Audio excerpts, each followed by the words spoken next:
Hello student, welcome to my YouTube channel. जैसा कि आप सभी जानते हैं कि मैं बीएड फोर्थ सेमेस्टर की प्रिपरेशन करा रही हूँ और आज मैं इस वीडियो में पेपर थर्ड की थर्ड यूनिट आपको कराऊंगी। इससे पिछली वाली वीडियो में मैंने इसकी थर्ड यूनिट के कुछ टॉपिक करा दिए थे और दो टॉपिक करा दिए थे और दो टॉपिक आज मैं कराऊंगी और इसके साथ ही कुछ इसके इम्पोर्टेंट क्वेश्चन भी आपको कराऊंगी। और बाकी आप पेपर सेकंड की वीडियो प्लेलिस्ट में जाके देख सकते हैं। चलिए वीडियो स्टार्ट करते हैं। इसका यूनिट थर्ड का टॉपिक थर्ड है बंडूरा के अनुसार आत्म प्रभावकारिता की अवधारणा। Question number 548। अल्बर्ट बंडूरा किस मनोविज्ञान के संप्रदाय से संबंध रखते थे? तो वो रखते थे सामाजिक संज्ञानवाद। नेक्स्ट है बंडूरा द्वारा प्रमुख रूप से कौन से सिद्धांत दिए? तो वो दिए थे कि सभी सामाजिक अधिगम सिद्धांत, बोवरडॉल द्वारा अवधारणा और आत्म प्रभावकारिता। वो सभी से राइट ऑप्शन। नेक्स्ट है आत्मविकास की व्याख्या बंडूरा द्वारा किस सिद्धांत के माध्यम से की गई है? तो वो की गई है सामाजिक अधिगम सिद्धांत द्वारा। नेक्स्ट है बंडूरा अधिगम हेतु किसे सर्वोपरि मानते हैं? तो वो मानते हैं प्रेक्षण अवलोकन। नेक्स्ट है आत्मविकास तथा अथवा व्यक्तिगत विकास के संदर्भ में आत्म प्रभावकारिता का उद्देश्य है। इसका उद्देश्य होता है नेक्स्ट है social learning and personality development पुस्तक के लेखक कौन है? तो वो है बंडूरा एवं वाल्टर। नेक्स्ट है बंडूरा के अनुसार व्यक्तित्व अथवा आत्म विकास परिणाम तो वो किसका है? उपरोक्त मतलब सामाजिक का भी, प्रेक्षणात्मक भी और संज्ञानात्मक। नेक्स्ट है आत्म विकास को सामाजिक अधिगम सिद्धांतवादी किसके कारण प्रभावित मानते हैं? तो वो मानते हैं परिवेश के द्वारा। नेक्स्ट है आत्म प्रभावकारिता की अवधारणा का क्या अर्थ है? उसका अर्थ होता है विश्वास एवं दक्षताएं अर्जित करना, सामाजिक अधिगम के लिए प्रेषण करना और सामाजिक उद्देश्यों के प्रति अनुकरण करना। उपरोक्त सभी का राइट ऑप्शन है।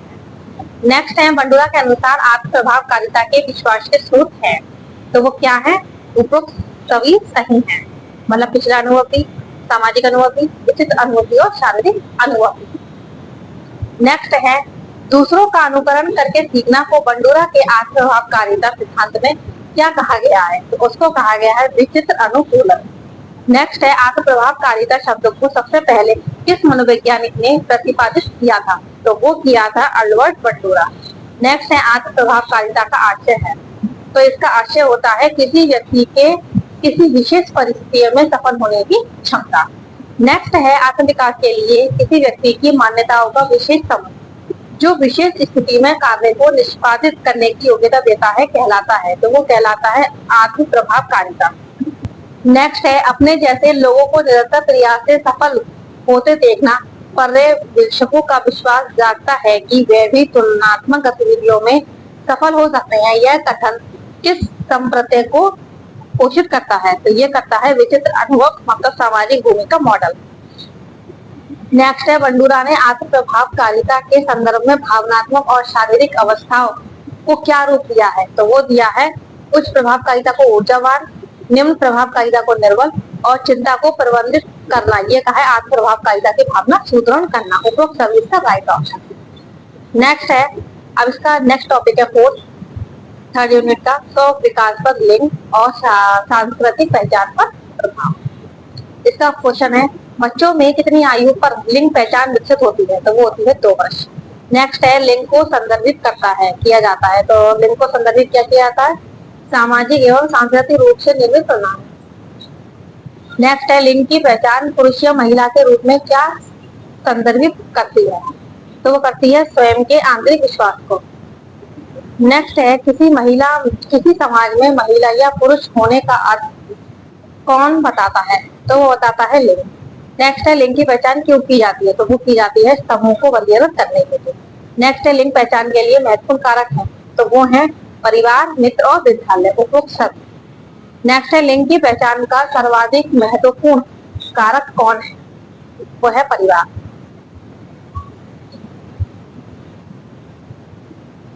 नेक्स्ट है बालक की लिंग के प्रति समझ विकसित करने के लिए निम्न में से मुख्य भूमिका किस प्रत्यय की है? तो उसका राइट आंसर है उपरोक्त सभी। नेक्स्ट है बालिका से बालक को गणित विषय में प्रतिभाशाली समझना एक अध्यापक द्वारा दर्शाता है। तो वो क्या दर्शाता है? रूढ़िवाद। नेक्स्ट है विद्यालय किस प्रकार लिंग पहचान में भूमिका निभाते हैं। तो वो निभाते हैं उपरोक्त सभी, मतलब संबोधन द्वारा, भूमिका निर्धारण द्वारा, पठन द्वारा, उपरोक्त सभी से राइट ऑप्शन। नेक्स्ट है लिंग पहचान को निर्धारित करने में मीडिया और चलचित्र की क्या भूमिका है। तो उसका राइट आंसर है उपरोक्त सभी। नेक्स्ट है बालक या बालिका के रूप में संबोधन उनके मित्रों द्वारा किस आधार पर तय किया जाता है। तो वो किया जाता है उपरोक्त सभी, भूमिका निर्वहन से, खिलौने से और समूह के आधार पर। नेक्स्ट है संविधान के किस अनुच्छेद में लिंग आधारित भेदभाव को समाप्त करने की बात कही है। तो वो कही है अनुच्छेद 14 से 18। नेक्स्ट है वह व्यवहार, दृष्टिकोण और व्यक्तित्व लक्षण जिन्हें किसी संस्कृति में पुरुषत्व या स्त्रीत्व के रूप में निर्दिष्ट किया जाता है कहलाते हैं, वो कहलाते हैं लिंग भूमिका। तो लड़का या लड़की ये सब अलग अलग हमारी रूढ़िवादिता और अलग अलग भूमिकाएं होती हैं। नेक्स्ट है लिंग को किस रूप में देखा जाता है। तो वो देखा जाता है द्विव आधार। नेक्स्ट है लिंग पहचान हेतु रंगों का निर्धारण किसके कारण होता है। संस्कृति द्वारा। नेक्स्ट है स्वयं के विकास में लिंग पहचान एवं संस्कृति तय करती है। तो क्या करती है उपरोक्त सभी, मतलब पूर्व निर्धारित भूमिकाएं, स्त्रीत्व एवं पुरुषत्व गुणों में भेद और लिंग आधारित व्यवहार। नेक्स्ट है लिंग के आधार पर समाज में भेदभाव कब शुरू होता है। तो वो होता है जन्म के तुरंत बाद। नेक्स्ट है लड़की घरेलू कार्य हेतु और लड़के बाहरी कार्य को करेंगे, ये कथन दर्शाता है। तो ये कथन दर्शाता है रूढ़िवादिता। ये लोगों की सोच होती है कि लड़कियां घर के ही काम करेंगे और लड़के बाहर करेंगे, लेकिन ऐसा नहीं है। ये सिर्फ हमारी एक सोच और रूढ़िवादिता है। और इसका लास्ट फिफ्थ टॉपिक है संघर्ष प्रबंधन की युक्तियां। तो इसका फर्स्ट क्वेश्चन है संघर्ष प्रबंधन किस प्रकार की तकनीक है। तो वो है निष्पक्ष उद्देश्य, कठिनाई की पहचान करने वाली और न्याय संगत। उपरोक्त सभी इसका राइट ऑप्शन है। नेक्स्ट है संघर्ष प्रबंधन तकनीक में सम्मिलित है। तो इसमें समस्या का हल, समस्या का नकारात्मक प्रभाव कम करना, समस्या की पहचान। उपरोक्त सभी इसका राइट ऑप्शन है। नेक्स्ट है संघर्ष का कारण है। तो कारण क्या होता है, विचारों में भिन्नता, समझ और रुचियों में भिन्नता और दृष्टिकोण में भिन्नता। इसका भी उपरोक्त सभी राइट ऑप्शन है। नेक्स्ट है आत्मा के संदर्भों में एक व्यक्ति के भीतर होने वाला संघर्ष कहलाता है। तो वो कहलाता है अंतर व्यक्तित्व संघर्ष। नेक्स्ट है सामान्य संघर्ष प्रबंधन शैली की विशिष्ट तकनीकें हैं। तो उसका राइट आंसर है आ 5। नेक्स्ट है थॉमस किलमैन द्वारा संघर्ष प्रबंधन तकनीकों में कौन शामिल नहीं है। तो वो है मार्गान्तीकरण। नेक्स्ट है थॉमस किलमैन द्वारा दी गई संघर्ष प्रबंधन तकनीक है। तो वो होती है समायोजन, समझौता और टालना। उपरोक्त सभी इसका राइट ऑप्शन है। नेक्स्ट है मनोवैज्ञानिक ने आत्मविकास के संबंध में संघर्ष प्रबंधन की प्रत्यक्ष युक्तियां कौन सी बताई हैं। तो वो होता है उपरोक्त सभी। नेक्स्ट है आत्म संघर्ष के प्रबंधन की प्रत्यक्ष युक्ति कौन सी है। तो वो होती है शोधन। नेक्स्ट है आत्म संघर्ष के प्रबंधन की प्रत्यक्ष विधि है। तो वो होती है बाधा निराकरण। नेक्स्ट है शोधन उदात्तीकरण विधि से व्यक्ति किस प्रकार के संघर्ष का प्रबंधन करता है। तो वो कहता है अनैतिक इच्छाओं का। नेक्स्ट है यदि किसी कक्षा में एक छात्र को उसके साथियों द्वारा चढ़ाया जाए तब वह छात्र अपने आप को उन छात्रों से दूर कर लेता है, यह संघर्ष प्रबंधन की किस युक्ति तकनीक का उदाहरण है। तो ये है परावर्तन। नेक्स्ट है तादाद में स्थापित करना संघर्ष प्रबंधन की युक्ति है। तो कौन सी युक्ति है, उपरोक्त सभी।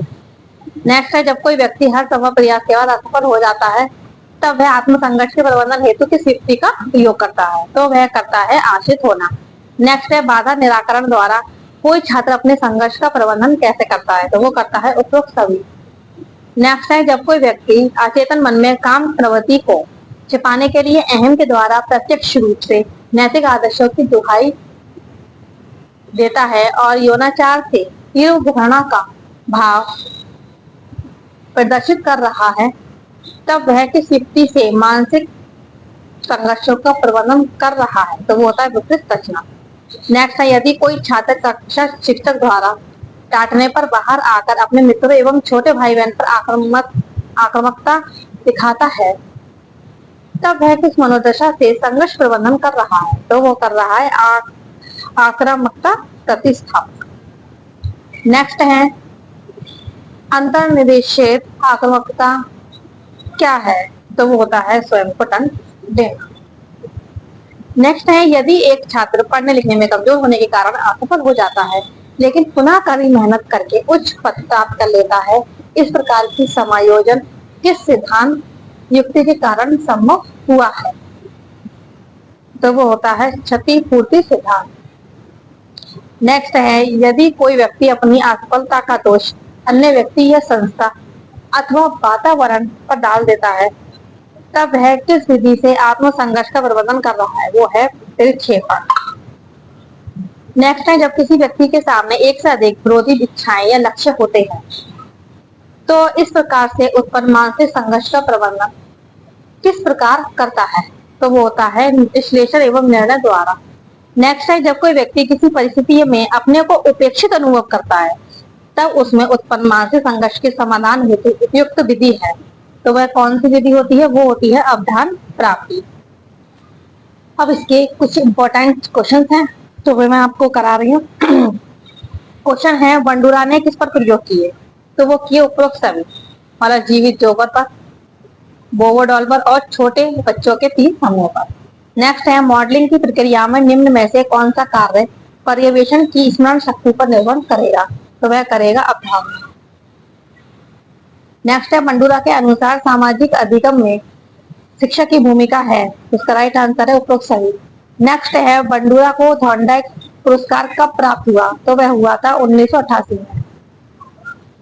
नेक्स्ट है, मॉडलिंग विधि में कौन सा कथन संबंधित नहीं है? तो वो है वांछित व्यवहार के सुधार के लिए उपयोगी। नेक्स्ट है, बंडूरा के अनुसार सामाजिक शिक्षा पर क्या निर्भर नहीं है? तो वह है शिक्षार्थी की आंतरिक अभिप्रेरणा। नेक्स्ट है, किसने विकास के चरणों से जुड़े विकास सिद्धांत को प्रस्तुत नहीं किया? वो था बंडूरा। नेक्स्ट है, सामाजिक अधिगम सिद्धांत निम्न में से किस पर बल देता है? वो देता है प्रतिरूपर पर। नेक्स्ट है, सीखने का वह सिद्धांत जो पूर्ण रूप से अवलोकनीय व्यवहार पर आधारित है, किससे संबंधित है? वो है व्यवहारवादी।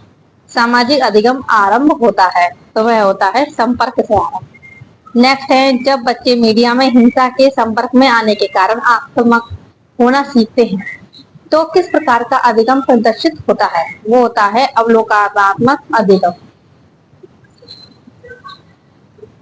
नेक्स्ट है, बंडूरा का कथन है कि बच्चे प्रतिक्रियाएं प्रतिमानीकरण द्वारा सीखते हैं, जिसको कहा जाता है वो है निरीक्षणात्मक अधिगम। नेक्स्ट है, जिस प्रक्रिया में व्यक्ति दूसरों के व्यवहार को देख कर सीखता है, ना कि प्रत्यक्ष अनुभव से, उसको क्या कहा जाता है? उसको कहा जाता है सामाजिक अधिगम। नेक्स्ट है, प्रेक्षणात्मक अधिगम संप्रत्यय किसके द्वारा दिया? तो वो दिया बंडूरा के द्वारा। नेक्स्ट है, निम्न में से कौन सी पुस्तक अल्बर्ट बंडूरा की नहीं है? तो वो है माइंड इन सोसाइटी। ये नहीं है, बाकी इसकी सब है। नेक्स्ट है, बालक के व्यक्तित्व को किस प्रकार का अधिगम प्रभावित करता है? अनुकरण अधिगम, क्योंकि बच्चा सीख कर ही, एक दूसरे को देखकर ही अनुकरण करके, मतलब देखकर ही सीखता है। नेक्स्ट है, अत्यंत निपुणता पूर्ण अधिगम पद्धति जिस पर बंडूरा तथा वाल्टर ने बल दिया है, वह कौन सी है? वो है निरीक्षण युक्त अधिगम। नेक्स्ट है, कौन सा उदाहरण बंडूरा के अवलोकन आधारित अधिगम का नहीं है? तो वो है स्कूल की घंटी बजते ही अपने बस से बंद कर लेना। नेक्स्ट है, आत्म अभिव्यक्ति के कितने प्रकार की होती है? वो होती है 3। नेक्स्ट है, इनमें से आत्म अभिव्यक्ति का कौन सा प्रकार नहीं है? तो वह है संप्रेषण। नेक्स्ट है, अशाब्दिक अभिव्यक्ति हेतु किसकी अनवरत साधना आवश्यक है? वो है निरंतरता, धैर्य और जिज्ञासा। उपरोक्त सभी इसका राइट ऑप्शन है। नेक्स्ट है, आत्म अभिव्यक्ति को प्रभावी बनाने के लिए संप्रेषण में निम्न में से क्या संज्ञान दिया जाए? तो वो है उपरोक्त सभी। नेक्स्ट है, KISSSS, मतलब 5 बार एस है में की का क्या अर्थ है? तो इसका अर्थ है की। नेक्स्ट है, KISSS में अंतिम एस का क्या अर्थ है? तो इसका अर्थ होता है स्टैंड ऑफ एविडेंस। नेक्स्ट है, महात्मा गांधी ने स्वयं की अवधारणा के संबंध में क्या विचार दिया? तो वो दिया था आत्म शुद्धि। नेक्स्ट है, जो आत्मा में विश्वास रखता है उसे कोई भी बाधा नहीं रोक सकती। ये किसने कहा है? ये कहा है स्वामी विवेकानंद ने। नेक्स्ट है, स्वामी विवेकानंद के अनुसार स्वयं क्या है? तो स्वयं होता है स्वयं को उन्नति की ओर बढ़ाना। नेक्स्ट है, राजा राम मोहन राय ने स्वयं की अवधारणा को क्या कहा है? तो इसमें आ व दोनों ठीक है। पहला कहा है कि स्वयं को एक सामाजिक पक्षकार के रूप में देखना, और दूसरा समाज का उत्थान और समृद्धि। नेक्स्ट है, आत्म शब्द का प्रयोग अधिकतर अहम ईगो के रूप में अर्थ में किया जाता है। यह क्या है? यह है किसने कहा है? ये कहा है जेम्स ड्रेवर ने। नेक्स्ट है, अनुभवात्मक अनुसंधान में आत्म का अर्थ मूल से उस प्रत्यक्षीकरण में है जो विषय अपने ही संबंध में रखता है। उसका राइट आंसर है, ये कहा है आइजनिक ने। नेक्स्ट है टीचर शब्द में एच का क्या अर्थ है? एच का अर्थ होता है हार्मोनी। नेक्स्ट है टीचर शब्द में टी का क्या अर्थ होगा? तो टी का अर्थ होता है टैलेंट। नेक्स्ट है अहम प्रतिक्रियाओं का वह समूह है जिसमें प्रत्यक्षीकरण, चिंतन और स्मरण सम्मिलित होता है। यह कथन किसका है? यह है सेमंड का। नेक्स्ट है आत्म प्रत्यय का दूसरा नाम क्या है? इसका नाम है दर्पण प्रतिमा।